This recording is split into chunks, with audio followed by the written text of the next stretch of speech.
Nuestro personaje en el tiempo. Y es nuestro personaje. Entrevistas con María Beatriz Echandía. El tema de las negociaciones en La Habana causa muchas controversias y pone a sus protagonistas en la mira de los medios de comunicación. Esto para algunos es atractivo porque se vuelve una plataforma mediática y esto le llama la atención a algunas personas. Sin embargo, allí llegó un personaje que no fue porque lo pidió, sino porque el propio presidente Santos se lo ofreció y ha venido haciendo un trabajo juicioso, callado, sin mucha pantalla, y poniendo, por supuesto, su perspectiva como un empresario exitoso.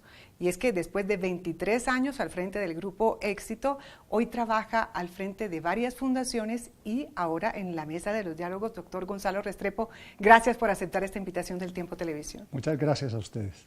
Quiero empezar, doctor Restrepo, con unas palabras que escribió un distinguido antioqueño hace varias décadas y que creo que tiene mucha pertinencia en el día de hoy. Y dice: vas a vivir tiempos turbados. Dios sacará del horror el bien, como lo hace siempre, pero esperamos que seas digno de esos tiempos. Nada más y nada menos que las palabras de su abuelo, ¿no? En esa carta que le dejó, hay que decir que su abuelo pues fue una persona muy, muy destacada, fue embajador, fue ministro, escritor, académico. ¿Se llamaba como usted? Gonzalo Restrepo Jaramillo. Se llamaba igualito. En ese momento él estaba en la UNESCO, en París, y yo cumplía un año cuando él escribió la carta para que me la entregaran el día de su muerte.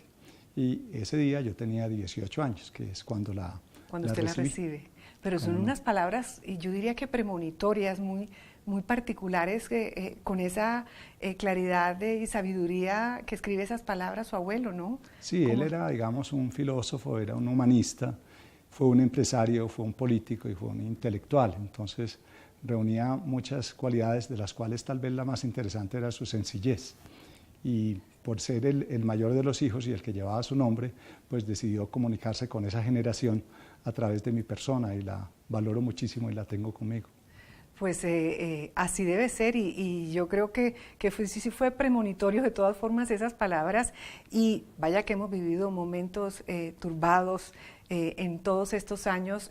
Sin embargo, su abuelo debe estar orgulloso de usted, porque haciendo retrospectiva y como decíamos, después de esos 23 años de éxito en el medio empresarial, en un grupo tan importante como el Grupo Éxito, pues sus logros se cuentan y todo el mundo los conoce. Usted empezó prácticamente ¿con cuántos almacenes? Con 4 almacenes y terminó con 600, más o menos, ¿no? Bueno, yo manejé otras empresas antes de Almacenes Éxito. En total fueron 4 empresas importantes. Siempre fui el gerente porque cuando empecé a trabajar me ofrecieron un puesto muy importante en ventas internacionales de una empresa grande en la época de mi graduación, y los dueños tenían también una pequeña empresa o mediana que estaba en quiebra. Y en la última entrevista para trabajar en la primera, en la grande, me dijeron: pero ¿usted no quiere de pronto mirar esta otra? Y yo dije: pues cabeza de ratón es mejor que cola de león, yo me voy para esa. Y como la empresa salió adelante, pues se regó el cuento de que de pronto era buen administrador. Yo creo que fueron cosas de suerte. Por esa trayectoria, pues, el respeto que usted se ganó entre los empresarios, muchos piensan que usted está en la mesa de negociaciones en La Habana precisamente como eso, como un representante de los empresarios. En esa calidad, ¿cómo lo recibieron los delegados de las FARC? Bueno, el presidente me repite mucho que yo no soy representante de los empresarios, sino de todos los colombianos, y que todos los plenipotenciarios en la mesa lo son igual. Pero indudablemente uno tiene alguna afinidad con el mundo donde se ha desenvuelto, en este caso de la empresa privada. Digamos, de la FARC son un poco...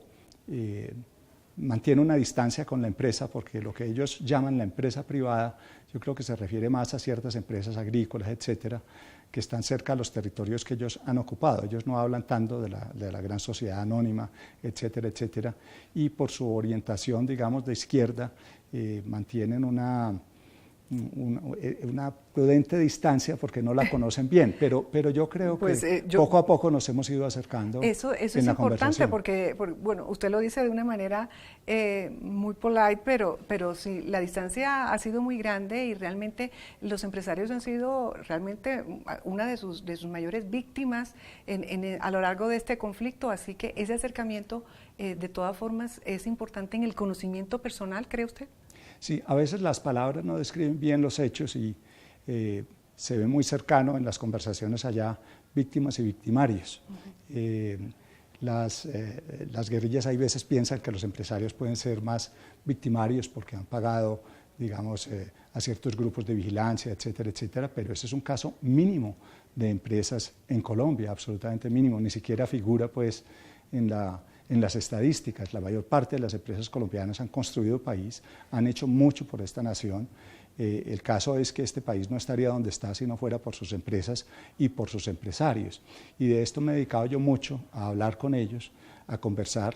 Y al final, dentro de lo que ellos quieren hacer, también figura la empresa, porque ellos quieren crear sus cooperativas, sus entidades asociativas. Y yo les digo, esa es una forma de hacer empresa también.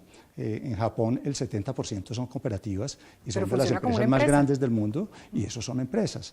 El hecho de que sea una sociedad anónima, una sociedad en comandita, una sociedad limitada o una cooperativa no tiene ninguna diferencia. El que combina tierra, capital y trabajo para obtener un buen resultado y generar crecimientos futuros está ya manejando una empresa. Más de 2 personas que se juntan a manejar esos recursos, pues ya son una empresa. O sea que ellos también van a ser parte del mundo de la empresa. Van a ser empresarios. Exactamente. ¿Ellos han manifestado eso? ¿Qué quieren decir? Esto se los he manifestado muy directamente, me he reunido con ellos, incluso a solas, a conversar de esto.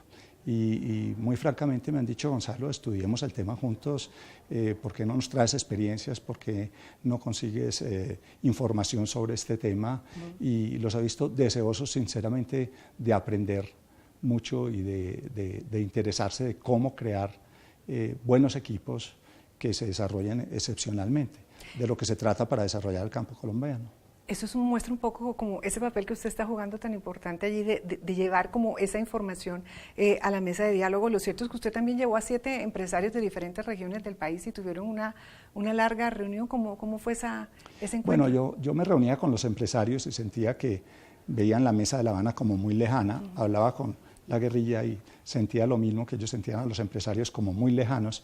Y un día dije, pues lo más sencillo para resolver este problema es me traigo un buen grupo representativo de distintas empresas, de muchos sectores, de distintas zonas del país y los siento en la mesa con la guerrilla y me los llevé allá y estuvimos toda la tarde conversando y fue una charla muy, muy interesante en la cual yo creo que las 2 partes aprendieron mucho y dimitificaron bastante muchísimos de los temas que tenían en la cabeza. Hay veces uno piensa no desde la nada, no desde poner la cabeza en limpio y empezar de cero, sino que uno piensa desde ciertos compromisos que ya tiene, ciertos perjuicios y ciertas ideas que ha alimentado durante toda su vida, y eso no permite una buena negociación. Esa es la parte difícil de acercar estos extremos en un trabajo que se está haciendo en la mesa, pero esa intermediación que usted está haciendo no es solamente desde el punto de vista empresarial, sino también desde el punto de vista académico. Usted ha vinculado la academia de cierta manera por sus conexiones a este trabajo que usted está desarrollando desde La Habana, ¿no? ¿Cómo es esto? Sí, yo trabajo mucho con la Universidad de AFIT, que tiene un grupo de estudio de la paz, de todos los temas que se van negociando y también bastante de los temas del posconflicto, porque en realidad la construcción de la paz, como lo dicen mucho, empiezan cuando se negocia la paz, es cuando verdaderamente se empieza a hacer el camino de construir una paz duradera. Y allí me reúno con frecuencia con el profesor Jorge Giraldo, que es el decano de Humanidades de AFIT, el rector de la universidad, que es uno de los personajes que llevé a La Habana, y luego los lunes, más o menos cada 15 días, nos reunimos con distintos empresarios para compartir, para analizar y para estudiar, que es una cosa que yo le recomendaría mucho a todos los colombianos, los puntos que se han negociado en la mesa de La Habana, porque lo que he notado en distintas conversaciones que he tenido yo con el público en general es que hay gente que los aprueba, hay gente que los critica, pero hay poca gente que los ha leído y que los ha estudiado. Eso es un punto muy importante porque las dudas persisten y hay muchas resistencias, tal vez como usted lo dice, por falta de información, aunque pues ustedes han dicho que todo lo que se ha acordado hasta el momento, pues por ejemplo se pueden encontrar en la página web correspondiente donde están todas las informaciones, pero de todas formas hay muchas dudas porque no se puede leer entre líneas muchas de las cosas que son a veces muy técnicas para el común de los cristianos, por decirlo de alguna forma. ¿Qué le puede decir a usted, no al gran empresario con el que usted tiene el contacto, sino al pequeño empresario que no tiene acceso a esa información? Bueno, la información está en dos tipos. Existen los acuerdos completos, que son los documentos muy largos, yo diría tediosos de leer, porque no es una novela, es escrito en medio de una negociación, entonces son frases que se negocian una a una muchas veces dentro de contenidos totales, pero existen también los resúmenes de la Oficina del Alto Comisionado para la Paz, que son sencillos, son bastante simples, son en un lenguaje, yo diría, ameno, y me parece que con los resúmenes basta para tomar el espíritu de lo que se ha acordado entre las partes. Hay que entender que esto no es como el mundo de la empresa, donde los resultados son muy precisos, donde todo se mide en términos económicos. Aquí estamos hablando de vidas, estamos hablando de 200.000 personas que han muerto en la guerra, estamos hablando de 7 millones de víctimas, estamos hablando de más de 3 millones de desplazados, y ponerle valor a eso, cuantificarlo, es muy distinto. De todas maneras, el análisis que se hace de esto es diferente, y el bien que debe traer al país el no estar en la guerra es una cosa que no se le puede poner una medida en términos económicos muy precisa, pero lo que se ha logrado en términos de los acuerdos, de los compromisos de las dos partes para crear ese país a partir de un nuevo comienzo, eso sí es claro, está allí, no es perfecto porque las negociaciones implican que ambas partes cedan. Yo estoy confortable aquí, pero cedo hasta un punto, mis contrarios también están allí, ceden hasta un punto. Ninguno de los dos está en ese nuevo punto con total seguridad, tienen miedos, etcétera, que con el tiempo se deben ir asegurando, pero es importante que las personas entiendan que los acuerdos no van a ser perfectos, no lo han sido en ninguna negociación.